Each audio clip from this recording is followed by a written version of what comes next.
Ne faites pas l'amour avant de regarder cette vidéo. Bonjour à tous, je suis Jessica Pirbet, je suis votre sexothérapeute et votre coach en sexualité.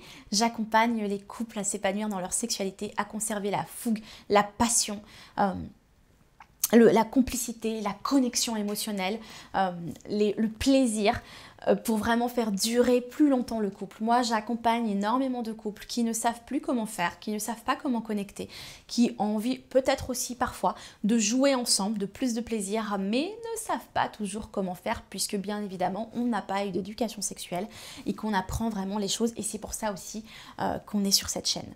Alors, si ce n'est pas déjà fait d'ailleurs et que vous êtes un couple, n'oubliez pas de télécharger chacun le guide Sex Master pour les hommes et le guide Sex Goddess spécialement pour les femmes. Vous pourrez aller bien évidemment plus loin après cette vidéo là aussi, à travers le programme Sextatique que j'ai pour les couples que vous allez certainement adorer. Voilà. Alors ne faites pas donc l'amour avant de regarder cette vidéo. La première chose que j'avais envie de partager avec vous et qui est hyper important. Avant de faire l'amour, partagez vos désirs et vos besoins. C'est hyper important, pourquoi? Parce que peut-être que sur le moment, vous êtes dans un mood différent, une humeur différente. L'autre a envie de ça, l'autre a envie d'autre chose. L'autre a passé une journée pourrie, l'autre est super de bonne humeur, est super joyeux. Et forcément, c'est important de pouvoir communiquer aussi avant de faire l'amour pour dire « Ok, là, mes besoins et mes désirs, c'est de te sentir présent, que tu me prennes dans tes bras, que tu me caresses, de sentir que tu es là, de me sentir en sécurité avec toi. » Par exemple, ça peut être « j'ai besoin d'être rassurée ». Mon désir, c'est d'être rassurée. Mon désir, c'est que tu éveilles mes sens. Mon désir, c'est que tu joues avec moi. Ça peut être vraiment plein de désirs différents, mais à partir du moment où en fait j'entends ton désir et toi tu entends le mien, peut-être qu'effectivement on va trouver un terrain d'entente pour aussi satisfaire l'autre. Quand on fait l'amour, on est aussi dans un échange. Je vais aussi te donner ce dont tu as envie. Donc je vais faire une demande. Et tu vas me donner aussi ce que j'ai envie. On n'est pas obligé non plus d'être sur le même tempo toujours. Peut-être que toi, tu as ce besoin-là et moi, j'ai ce besoin-là. Et c'est OK. Pour moi, faire l'amour, c'est une communication. Donc, c'est ce que vraiment j'inculque au couple, c'est on est ici et maintenant avec ce qu'on a, avec la journée qu'on a eue, avec nos émotions du moment. Et ne vous empêchez pas de faire l'amour parce que vous sentez que vous n'êtes pas dans la même humeur, par exemple. Non, c'est un moment de partage. C'est un moment de connexion et d'expression. Donc ça, c'est vraiment important. La deuxième chose qui est importante, c'est dans quelle humeur est-ce que vous êtes? Est-ce que vous êtes dans plutôt une humeur plutôt, vous avez envie de jouer et plutôt bestiale, animale? Est-ce que vous avez plutôt envie de sensualité? Est-ce que vous avez plutôt envie de quelque chose de plus rebelle en jouant avec vraiment les langages érotiques, comme je dis toujours voilà, je vous en parle d'ailleurs dans les guides Sex Master et Sex Goddess qui sont gratuits. Vous allez pouvoir comprendre un petit peu quand je parle de langage érotique. Mais tout ça, en fait, c'est vraiment important de savoir de quoi vous avez envie en fonction de votre humeur.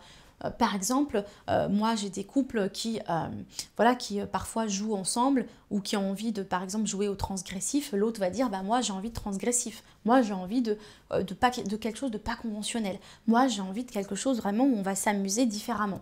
Ok, donc on va jouer quel langage? Qu'est-ce qu'on va mettre dans notre couple pour s'amuser et pour changer, pour varier les plaisirs? Voilà ce que j'ai envie de partager avec vous. Et puis la troisième astuce, avant de faire l'amour, c'est vraiment de se dire, le troisième conseil que je vous propose, c'est vraiment de vous dire de quoi est-ce que vous avez besoin avant de faire l'amour, de quoi est-ce que vous avez besoin pour vous connecter à l'autre. Parfois, vous sortez du boulot, vous avez une grosse journée de travail. Parfois, vous vous êtes occupé des enfants jusqu'à 21h, 22h parfois. Parfois, vous avez travaillé toute la journée et vous êtes fatigué. Parfois, vous êtes juste crevé en fait, tout simplement. Ça arrive. Parfois, vous êtes triste ou vous êtes super content. Et de quoi est-ce que vous avez besoin pour vous connecter à l'autre? Ça peut être un massage, ça peut être justement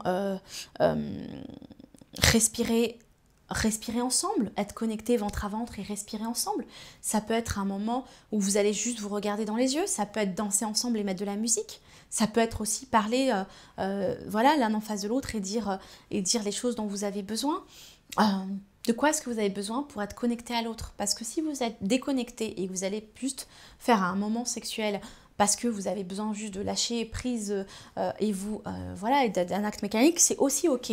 Mais est-ce que ça sera aussi profond que si vous faisiez l'amour différemment? Voilà ce que j'avais vraiment envie de partager avec vous. N'oubliez pas de vous abonner à la chaîne YouTube pour avoir tous mes conseils aussi pour les couples. Et si vous avez envie d'être plus loin, aller plus loin, pardon, et vous êtes un couple vous avez besoin d'être accompagné, n'oubliez pas, voilà, vous pouvez contacter Secret Thérapie.